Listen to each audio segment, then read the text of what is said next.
सुप्रभात, नमस्कार। आप सभी खुश रहें, आपकी दुनिया खुशियों से भरी रहे। आइए हम सभी चले गाँव की ओर, जहाँ पर गीत गा रही टोली।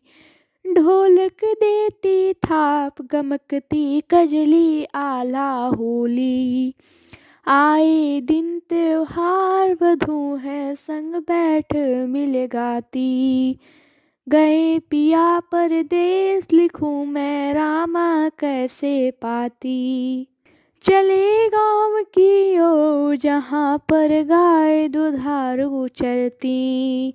छाया में बैठे ग्वाले की बंसी ताने भरती।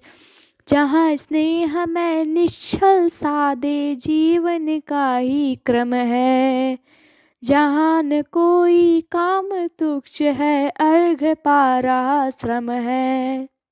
चले गाँव की ओर, जहाँ है भारत माता रहती। जहाँ प्रकृति के आंगन में जनजीवन धारा बहती। चले गाँव की ओर, जहाँ पर मानवता रहती है। भारतीय संस्कृति की गंगा, जहाँ समुद्र बहती है।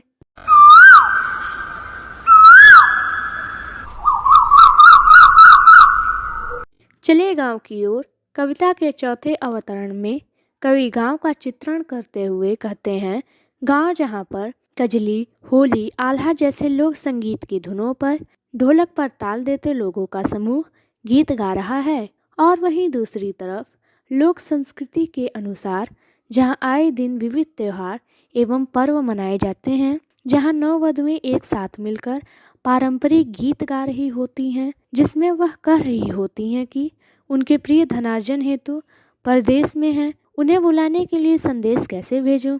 कविता के इस अवतरण में कवि श्री रामेश्वर दयाल दुबे जी ने गाँव का बेहद मार्मिक चित्रण किया है। कवि आगे के अवतरणों में कह रहे हैं कि चलो चले उस गांव की ओर, जहां सुदूर तक फैले हरे भरे मैदानों में दूध देने वाली स्वस्थ गायें चर रही होती हैं, और उन गांवों के साथ में उनके रखवाले ग्वालों की टोलियां सघन वृक्षों की छांव में बैठे हुए बांसुरी की धुन निकालने में मस्त हैं।